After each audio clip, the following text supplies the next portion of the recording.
And now for the Rudebuoyz Rant.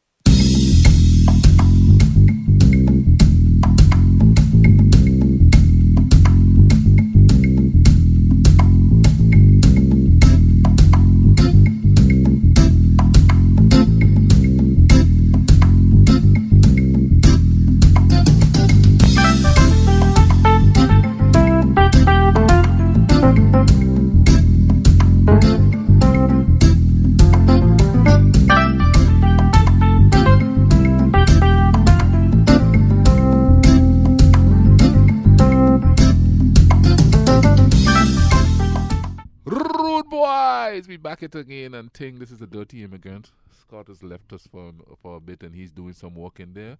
We're back again with guest Keiyan Findley. What's up? Yes, sir. We're gonna be talking. Our discussion today is about the minimum wage purported hike.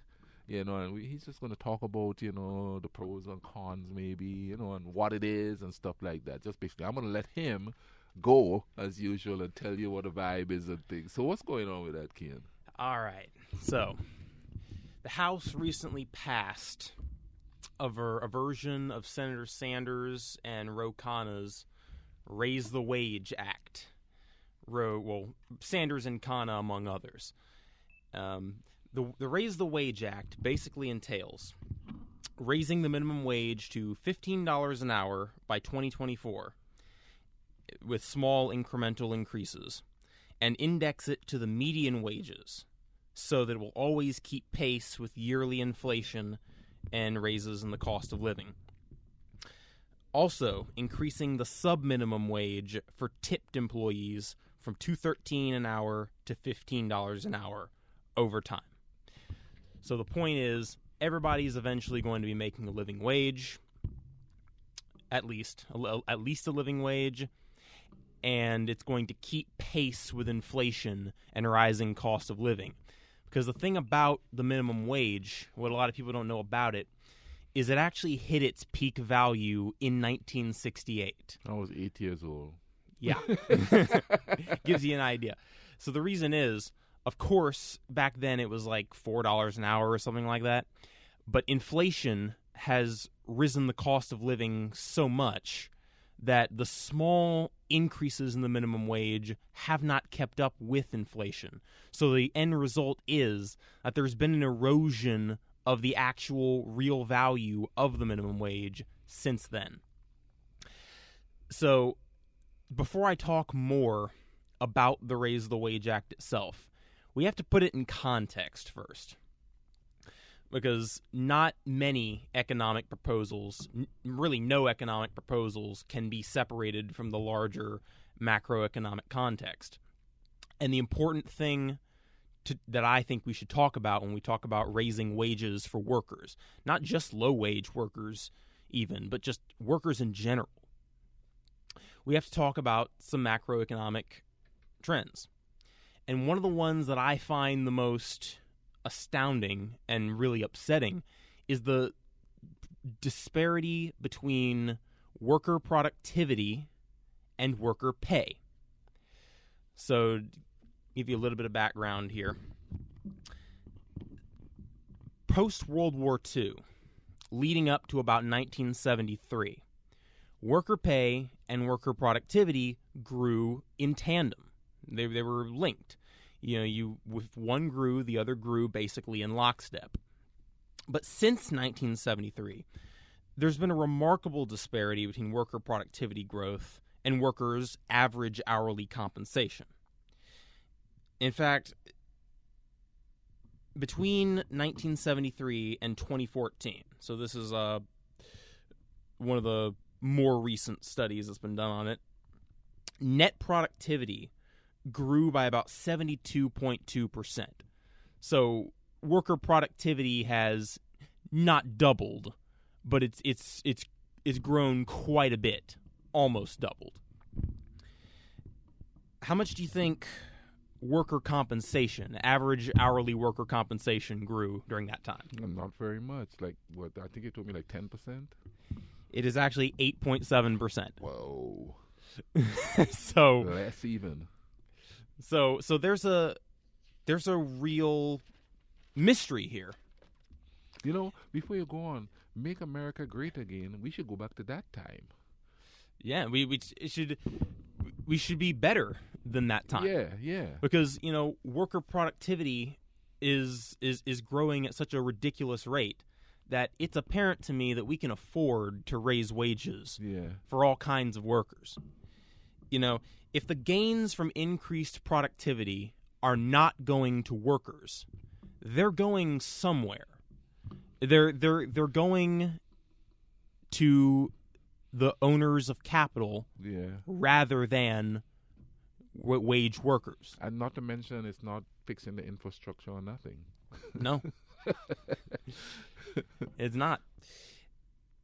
So, and this is actually believed to be one of the main drivers, if not the main driver, of income inequality. Yeah. There's been a lot of discussion around this recently.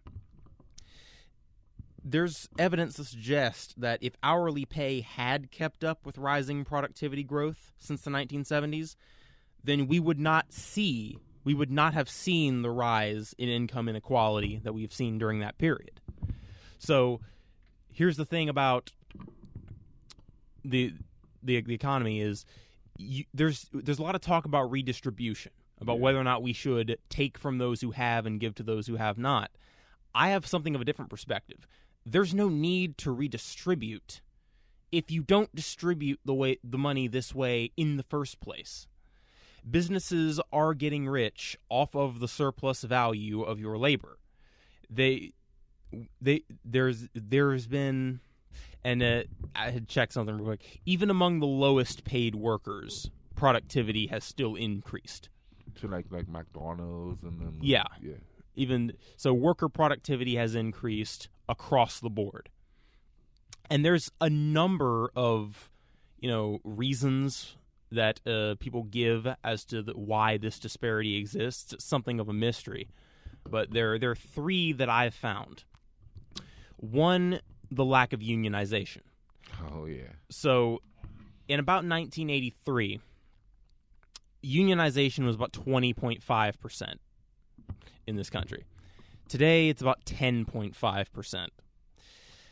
So, and this is as a direct result, mostly, of policies deliberately designed to destroy unions. Right-to-work laws and the like. They learned their lesson with the coal miners making a bunch of money. Yeah. It's one of the great lessons of American history is that, business owners are great at advocating for policies that are good for business. Even if things are good for business, they will advocate for policies that are even better. Yeah. But you know who's good at advocating for policies that are good for workers? Workers and unions. And, there's been a record number of work stoppages this year. Not a record number, but a record number since, around the 1960s, 70s, 80s. It always seems to go back to that period. Yeah. Which, supports the hypothesis that, when unions are strong, so is the working class. Yeah. And to give you an idea, it's this disparity between productivity and wages that I'm mainly concerned with. I'm not attached to the idea of the minimum wage just because it sounds like a good policy and I'd like to make a bit more money. I'm for it on principle because there's got to be some way to close this disparity. Yeah. It's fundamentally immoral to be making all this money off the backs of workers and to not have those gains distributed fairly. And I'm not saying that a McDonald's worker should necessarily make the same as, the highest skilled worker or the most, what's the word I'm looking for? Educated worker? The most educated workers, the best entrepreneurs, that kind of thing. I'm just saying that if you're going to be making all this money off the surplus value of people's labor, then it should be distributed as such. Yeah. People need a higher standard of living, and businesses can afford it, is the takeaway, I think, from this research. Oh, yeah. A lot of people is like, well, prices are going to raise if you raise the minimum wage. And I keep telling them, it's going to raise anyway. Yeah, It's gonna raise. raising anyway. Yeah, it's and there will be some minor price increases as a result of raising the minimum wage, Yeah. but nothing that's going to make the wage hike pointless. Yeah. Right? So there's a little bit of an exaggeration on this front to where, yeah, prices will have to increase slightly, but it will still be worth it for the workers who get a raise. Yeah. Yeah. And even for the workers who don't directly get a raise, there's going to be a spillover effect. And so it's going to create this kind of a virtuous circle. So if a person is making like $8.75 now, they get a raise to $15 an hour by 2024 in small incremental pieces. Well, by the time their wages are $15 an hour, workers who are perhaps more skilled or have more challenging jobs or more stressful jobs are going to say, wait a minute, why are they making $15 an hour and I'm being paid the same wage to do this job that's more demanding? And so businesses are going to raise wages for them as well in order to keep and hire more of them. Yeah. So even if you don't directly get a wage increase from the wage hike itself, you will probably still benefit from many people will still benefit from the spillover effect that happens as a result. In fact, if I'm not mistaken, it affects roughly it would affect roughly a third of the workforce. Okay. Like 30%. No, and plus raising the minimum wage also mean that people are going to spend more, and if people spend more, it helps the economy. Precisely. That's exactly where I was going right with it. now, like we work for minimum wage, us. You Right. know what I mean? Basically speaking, we can't spend no money, Yeah. You so we're not helping the economy at all. the minute you put more money back in the hands of lower income people, they're going to immediately spend it. Yeah. So $1 in the hands of a lower wage worker is infinitely more useful than in the hands of someone who's going to stick it directly in a trust fund or a savings an offshore bank. or an offshore bank account. Even worse, you give money to Jeff Bezos, he's probably not even going to keep it in this country. Yeah. He's going to store it in the Bermuda Yeah. or somewhere. And of course, the Bermudans ain't getting nothing out of it neither because it's all tax free. Nah. But if you give that same dollar to someone making $8.75 an hour, what are they going to do? They're going to spend it. Yeah. They're going to spend it in their local economy. They're going to give that money to local businesses, if there are any local businesses left. Yeah, because Yeah. they think what's killing local businesses is if you raise minimum wage, they can't pay it. But a lot of what's killing local businesses is people can't afford to buy from local businesses, so the businesses go out. Exactly. There's a comic book shop that I like to frequent. Yeah, If I'm going there and I'm buying something, I'm paying retail price for it. yeah, If I'm buying it on Amazon, I can get it at a fraction of retail price, Yeah. a significant discount, and they can have it on my doorstep in literally a day. yeah, They made 1 day shipping the standard. yeah, And how much are the workers making that make all that possible? The workers who sometimes have to pee in bottles because they don't have time for bathroom breaks. yeah, Well, the wages of workers who are officially employees of Amazon rose to $15 an hour because Senator Sanders and I think Ro Khanna, to his benefit, proposed what was called the Stop Bezos Act. yeah. They literally named it the Stop Bezos Act in order to shame Jeff Bezos into raising his wage. And that's all it took. And obviously he could afford it So because it didn't hurt him. He just Yeah. gave his wife $35 billion in the settlement. Yeah. He His wife just became the richest woman in the world yeah. by divorcing him. You know what I mean? So obviously raising the minimum wage didn't help his pocket, hurt his pocket. No. All it took was for somebody to shame him into it. Yeah. He could always afford it. He's the richest man in the world off of the backs And of trust all me, the workers. I worked for him. I worked for that company for a long time. I worked for a decade. Yeah. And I'm telling you, Yeah, it was, right. You're like a production line on the phone. But of course, the messed up part about it is that a lot of people who work for Amazon are not getting this wage increase because they're contractors, sort of. Oh. Or, so there are ways they can get around. So I'm not exactly familiar with the specifics, but there are some people essentially working for Amazon that are kind of like contractors who are not actually getting this wage increase. They're because they're not. So only a fraction of his employees pretty much got that. Yeah, they're not considered Wow. on Amazon's payroll. Wow. Truly. Wow. Trickery all the way around. Wow, dude, that's crazy. Yeah. They're gonna find a way to keep their money. Oh yeah, and that's the point. And that's my point.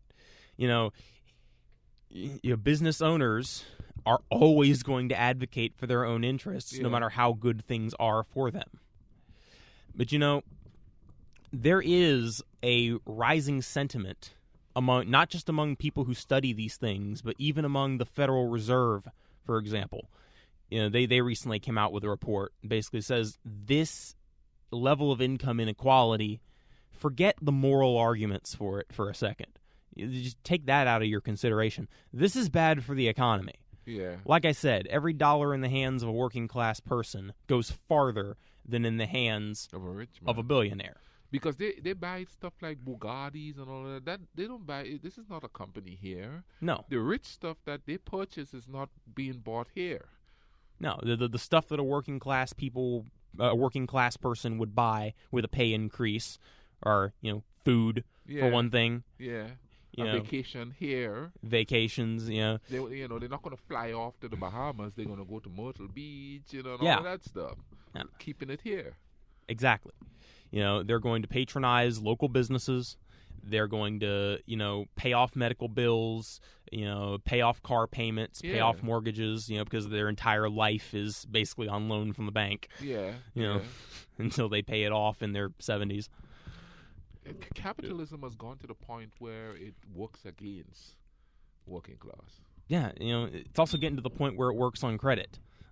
And that's the next trick they did. Well, you don't have money, but you could use a credit card. Yeah. What I mean? The number of people buying basic necessities on credit is just astounding. And you're one of them? I'm one of them. Yeah. And then I have to pay that back. You know what I mean? Yeah. So totally. you're paying 8-10% interest. Yep.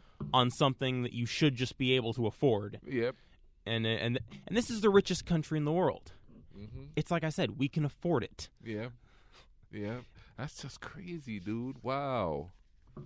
When you sit there, but you see, but they have it so complicated that the common working class man don't really understand it.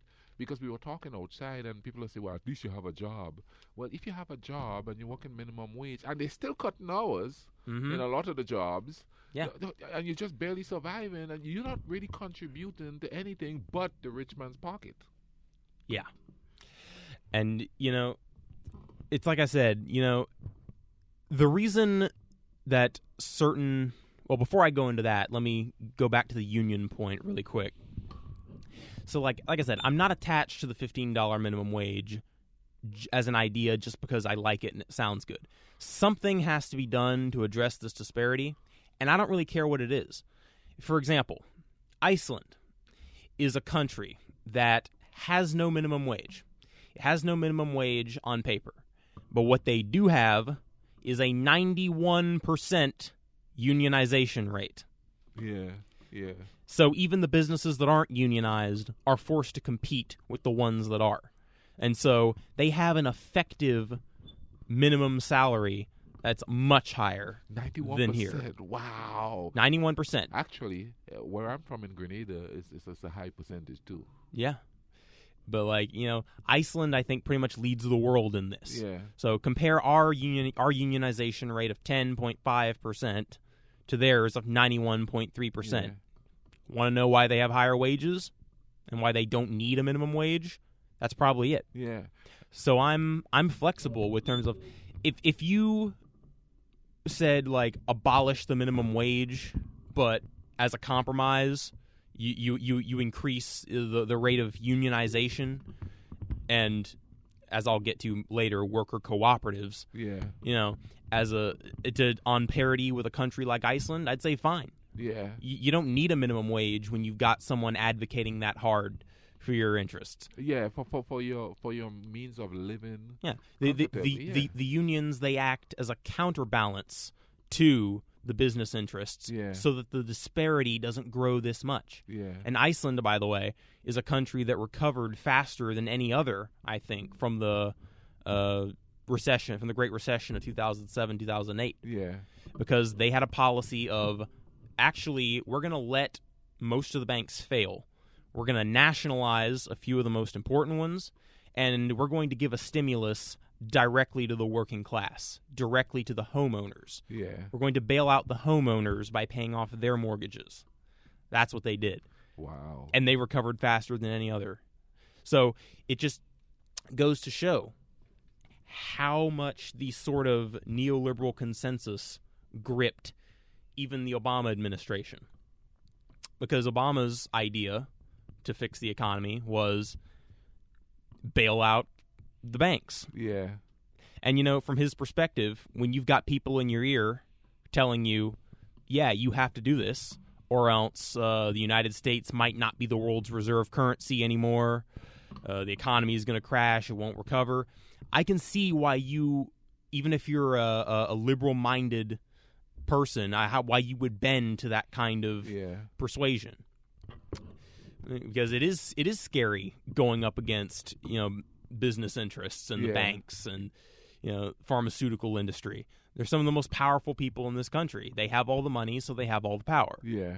And they give more than anyone else could afford to every presidential race, every Senate race, every House race.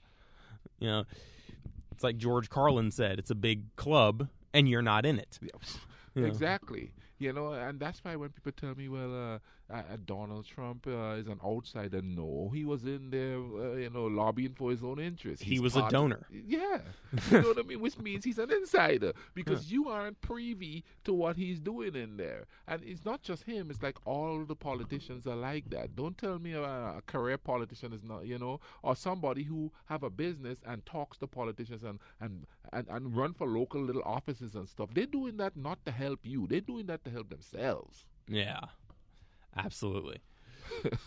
Yeah. That's why we don't get paid money. And another way, so another way to address this disparity, worker cooperatives. Like I said, there's no need to redistribute anything if the money is not distributed this way in the first place. Yeah. So if we had democratic control of the means of production, worker ownership of companies, is there any chance that workers would make this little while CEOs make this much? Yeah. If workers democratically voted on wages and hours and things of that nature, is there any chance the disparity would be this wide? I don't think so. No. See, like for instance, when Toys R Us went out, they said, we're going to give you a stimulus package. CEOs and them get millions. I got a check for $200. Yeah. I mean, how is that? What is it stimulated? Shoot. Nothing. You know, that's not even my rent.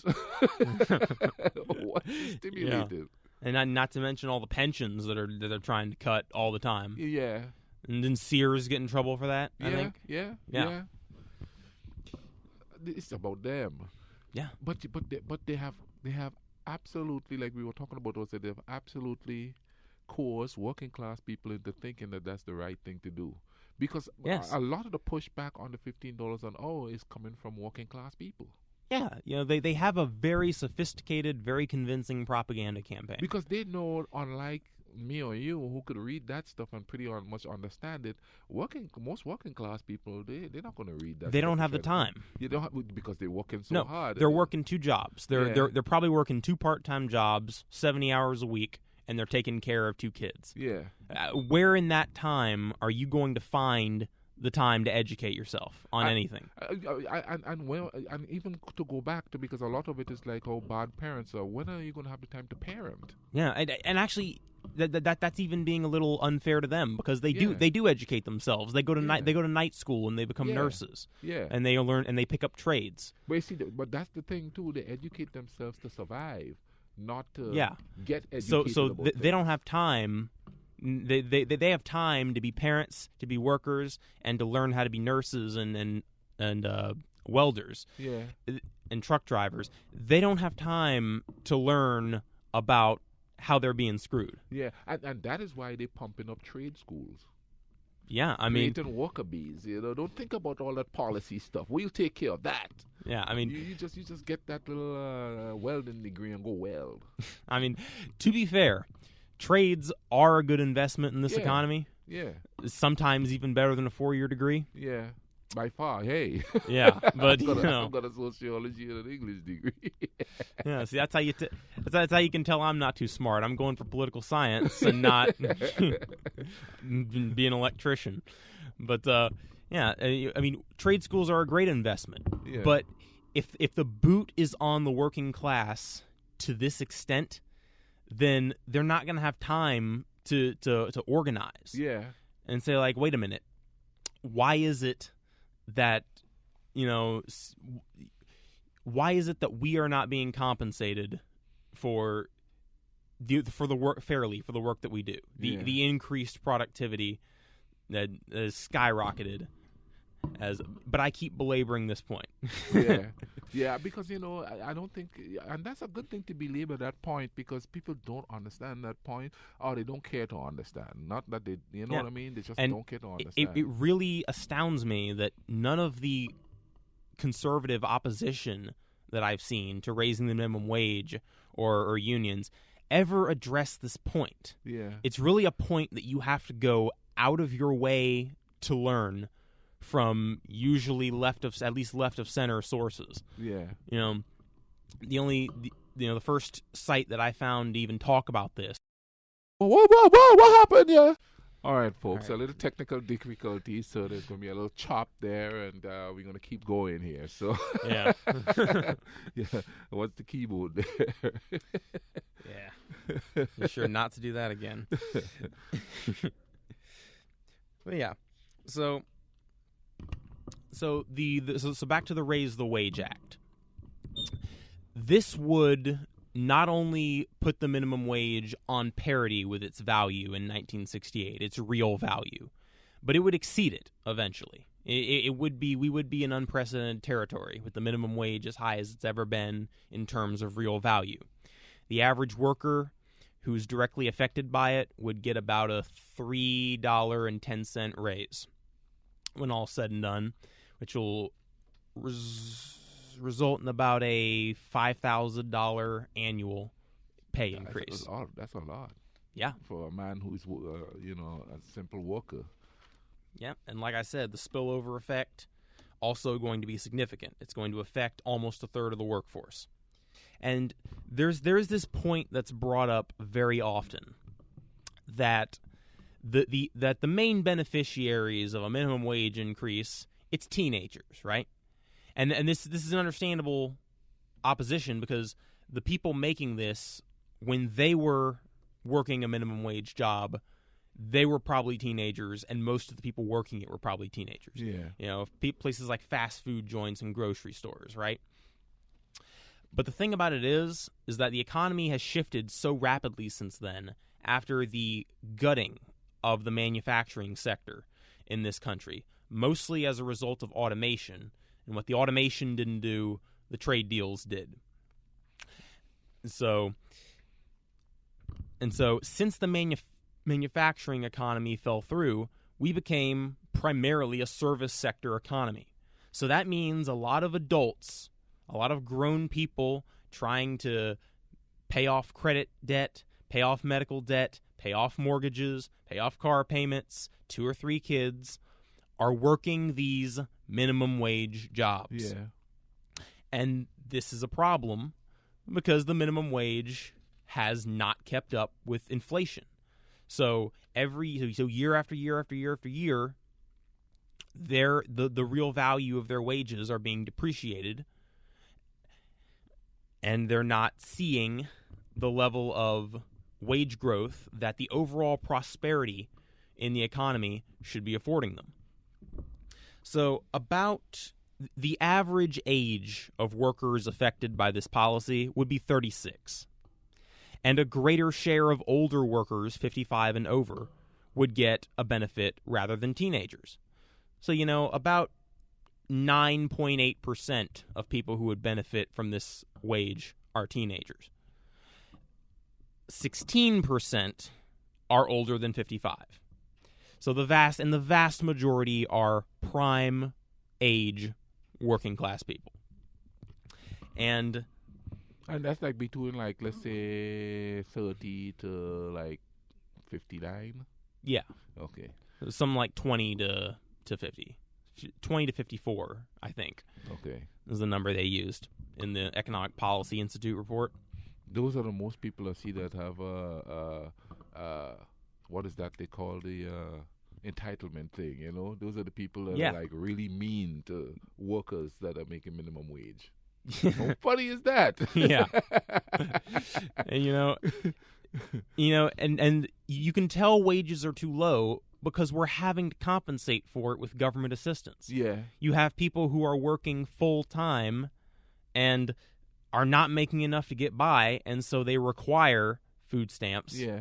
They require welfare in some cases, and they require housing assistance. Yeah.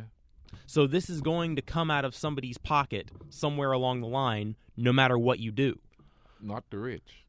Yeah, see, that's what they advocate for. Yeah. The rich are not going to lobby for policies that take more money out of their pocket unless they're truly philanthropic people. Yeah.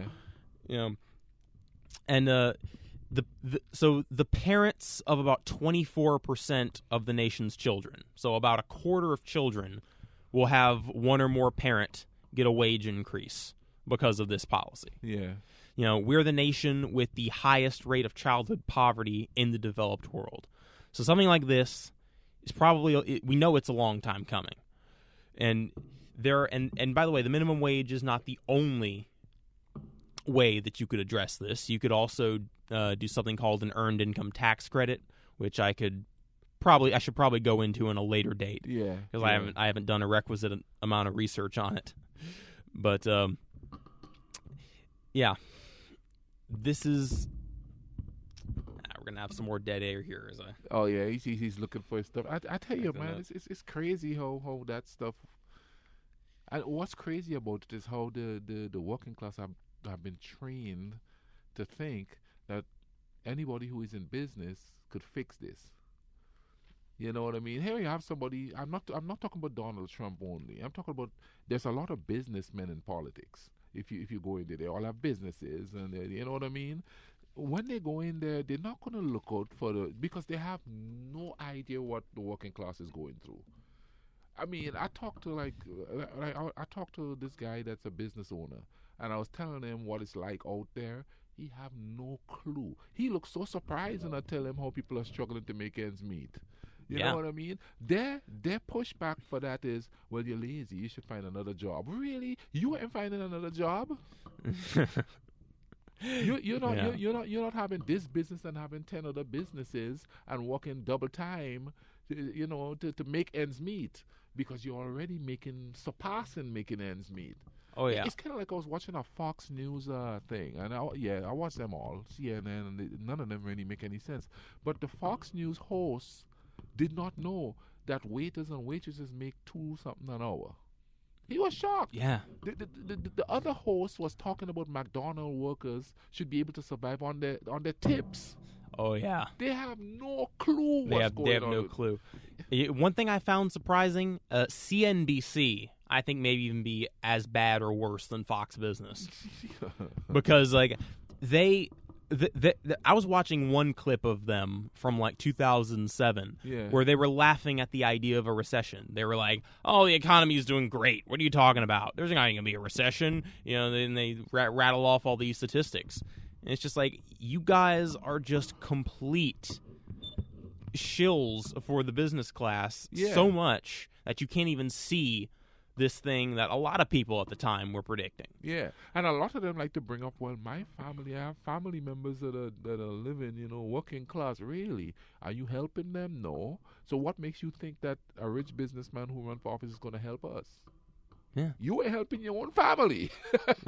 You live in high and mighty. Exactly. You know what I mean? And you trying to push to me that somebody who don't even know me Yeah. is going to help me. Oh yeah. I mean, just this is just.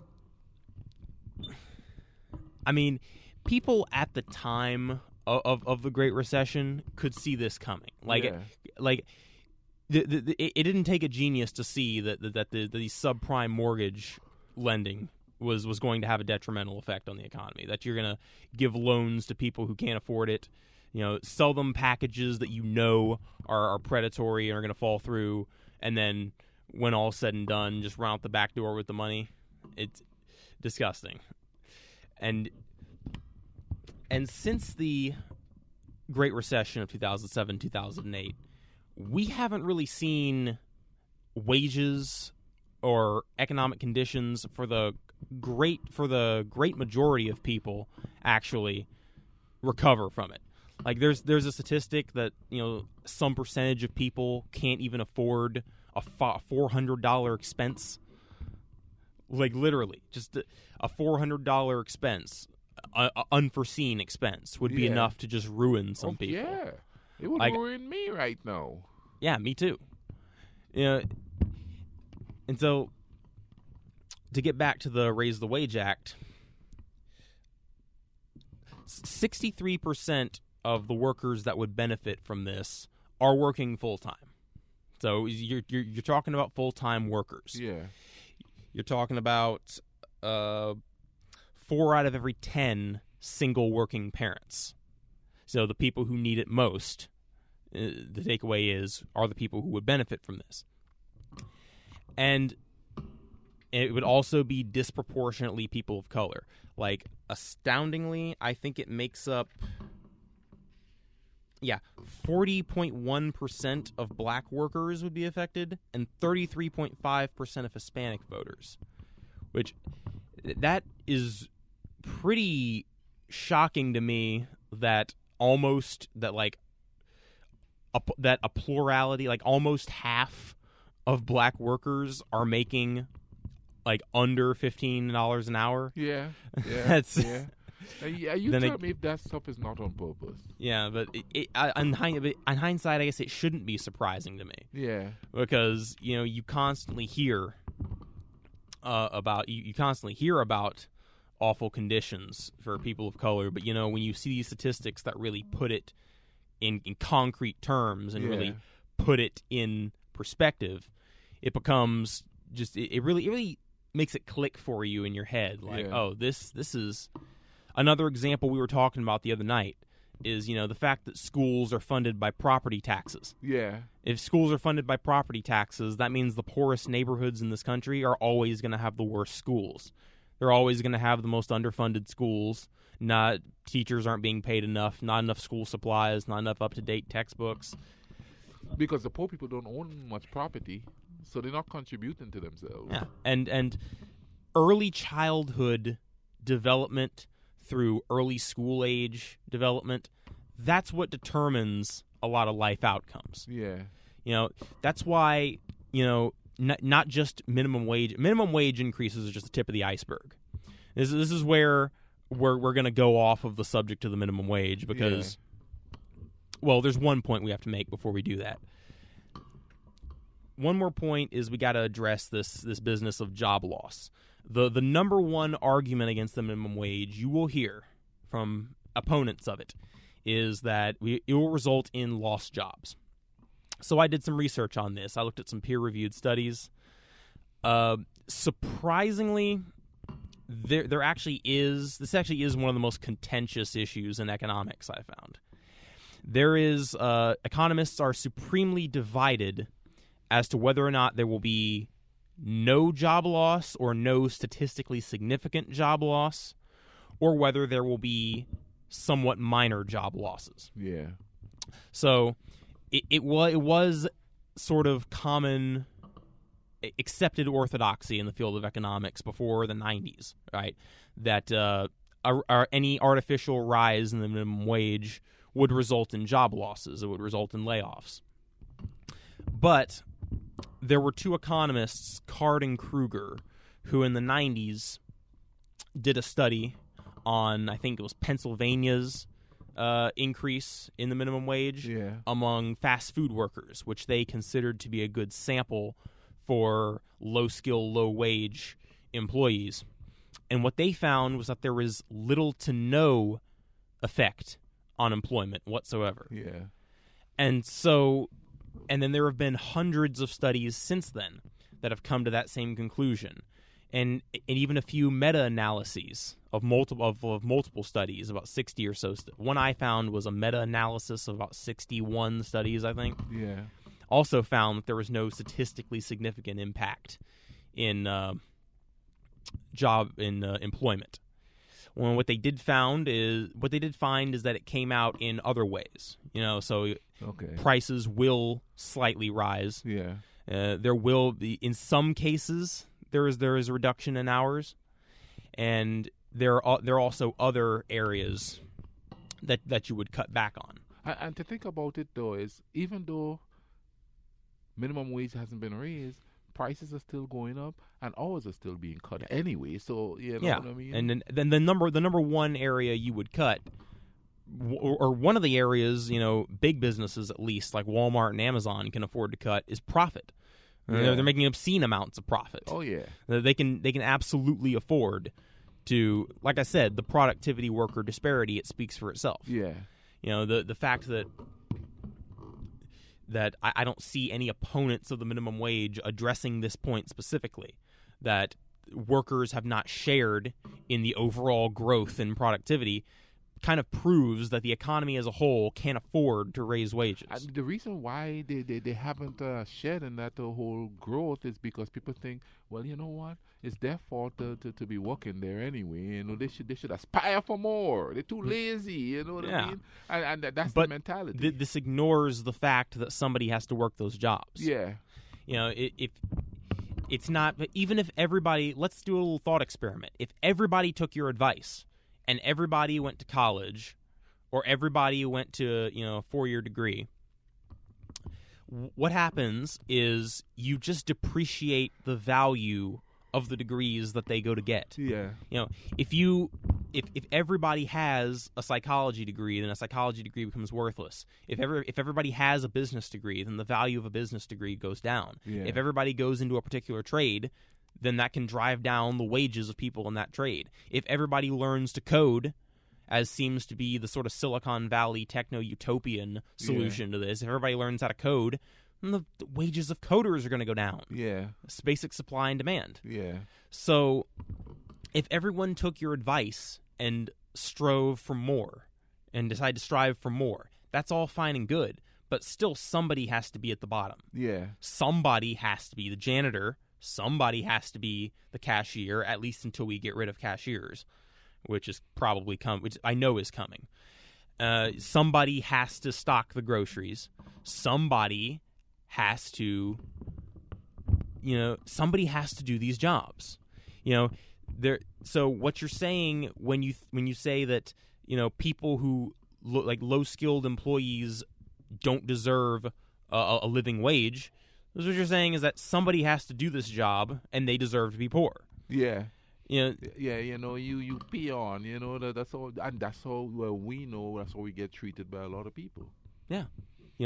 Somebody has to do this job and they deserve a basic standard of living. Yeah. More than that, they deserve to meet their basic needs and have money left over to live a somewhat comfortable existence. And the deflection is, women come into the workforce and now they're taking jobs that the dudes were supposed to have, but they have no choice. They have to survive. You can't, one family member can't work and support a household. Yeah, they have to. So while you're taking and not giving back, the women have to come out and work, which is fine with me. But for their point of view, the women have to come out and work. Then they complain that the women have to come out and work, because they're taking the jobs. They're telling the men they're taking your job. So yeah, it's an economic necessity. Yeah. You know, very few families can afford to live on one person's income. oh yeah, Especially not working class families. yeah, And this issue, I thought we settled it in the 1970s, really, or at least we should have. yeah, You know, this, you know, speaking of this, the Raise the Wage Act probably would help close the wage gap, yeah, the disparity in average earnings between men and women, because 55%, so a majority of the people who would benefit from a raise in the minimum wage would be women. yeah. And We can't have that, no, can we? I call it to them. but we have to, Yeah, you know. yeah, You know, it's not as if like, and it's not the only policy that can do that either. A lot of people don't understand the wage gap is a difference between average earnings. yeah, And one thing you can do to address this is you can do things like paid family leave. yeah, You know, I mean, at Kroger we do have this, some paid maternity leave, yeah, and it has a lot to do with the fact that we're unionized. yeah, But in the United States, we are, I think, one of the only two countries in the world, I think it's us and Papua New Guinea, that does not have any federally mandated paid maternity leave yeah. by law. We're one of the only two countries in the world. Papua New Guinea. People go, where is that? Yeah. You know what I mean? A parallel to one of those crap hole countries, Yeah, you know? quote unquote. Yeah, quote unquote. You know, so, and another thing you can do to improve the lives of women and the working class simultaneously, universal child care. Yeah, Again, if you take the expense of child care off the backs of these people working 70 hours a week, you know, that's tremendous. yeah, And it also helps early childhood development. Like I Yeah, said, those are the predictive years of development for lifetime earnings yeah, and lifetime education. And so if you have people who are able to spend one-on-one time with children all Yeah. day, and professionals, that's going to help. yeah, That's going to help. You know, pre-K, kindergarten, early childhood care, starting from the time you're a baby, really. These are the prime years of development for children. Oh, okay. I know you were we have like about 10 minutes on there. You were going into something else there for a minute. Going into something else. I think I was going into the fact that, raising the minimum wage is not the only thing we can do Yeah. to address this problem. In fact, I would much prefer we had, a 91% rate of unionization like Iceland did, or also a full employment policy like Iceland always has. Sanders talks about a universal job guarantee. And this sounds like a ridiculous idea to some. It's just like, Yeah. oh, how do you guarantee someone a job? How does that even work? Well, there's a country that's tried it, a small country, admittedly, Iceland. Not only do they lead the world in unionization and average, and I think they're in the top 10 of median worker pay as well. Yeah. But they also have the lowest unemployment and the highest workforce participation rate in the world as well, I believe. And one of the reasons for this is they have a universal job guarantee. Yeah. What this means is that if you get laid off from your job, say, in Iceland, you get a generous pension of about 75% of your previous wages while you look for another job, and the government helps you find another job. They Oh my God, communism. yes, they will pay matchmaker. Yeah. That's the thing about Iceland. They still consider themselves a capitalist economy. Yeah. And they objectively are. They still have business owners, right? Yeah. And so, yeah, the government will help you find another job. They will play matchmaker for you. If you don't have a job by a certain amount of time, they'll come and check on you. And if you can't get a job, the government will sometimes act as the employer of last resort. Yeah. They will do a kind of make-work program for you. But you see, and they also have very strict immigration laws, I do believe. Do they? I do believe so. I can't remember, somebody was planning to move to Iceland, and it's like you really can't just go in there as a foreigner and get a job. Yeah, but you can't really go into anywhere and get a job unless it's every place really has immigration laws. Well, but what I mean is though, But, even if you become a resident there or something like that, it's still hard. Yeah, With you not being born there. yeah, And I'm not saying that should be done here. To a certain degree, maybe so, if it's going to help the thing. And this is coming from an immigrant. right. But you could also include immigrants in the situation because they are going to be part of the production. Yes, that was actually going to be another point that I was going to bring up, an addendum to this. Yeah. Is that legalizing the undocumented immigrants that are living here and have built lives here would be a good thing for worker pay. Because right now... Oh, no wonder why they're trying to stop them. Yeah.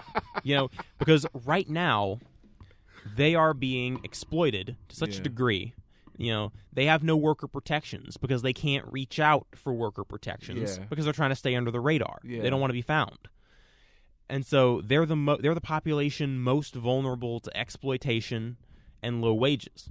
So if you include comprehensive immigration reform that gives a path to citizenship, and immigration is a topic for another podcast. Oh yeah, That's probably going to be an even harder research than this, because it's probably one of the only topics more contentious than this. Yeah. Although actually among economists, it's actually less contentious than you would think. Yeah. I think most of them, there's a general consensus that say immigration is good for the economy. Oh, both conservative and liberal Yeah. economists? Wow. Because you got to think that half of conservative economists are libertarian.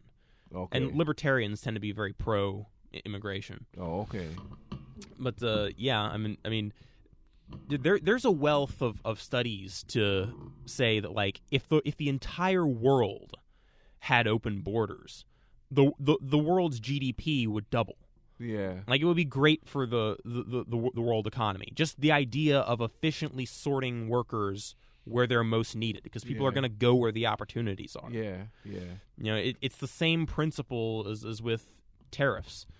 Tariffs can be necessary in some cases. Like, I support them in the cases of third world countries whose industries cannot compete with that of the first world because we have the capital and the productivity base to just pump out cheap product all day long. Yeah. And not just the United States, but also China. China's been doing it to us. Yeah. With just the being able to perfect that sort of manufacturing base and just pump out cheap product all day long, and the product is improving in quality every day. So, and they're still able to make it as cheap. Yeah. It's crazy how this stuff is. Man. Yeah. So, like, people need to educate themselves about this. Yeah. So, like, going back to my point, like, tariffs, they might be necessary in some cases, right, to preserve local industry. I support it in the case of third world countries. Yeah. Because that's how first world countries really developed. We slapped up tariffs. But tariffs, there's a dark side to them as well. Anytime you place an artificial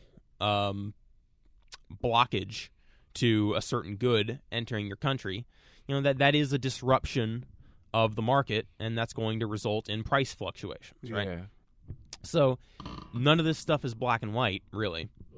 And but the same principle. So if you're a libertarian economist who thinks that free trade is the way to prosperity, just eliminate the tariffs and the trade borders, and that's going to result in better overall efficiency for the economy. The Adam Smith's what is it called?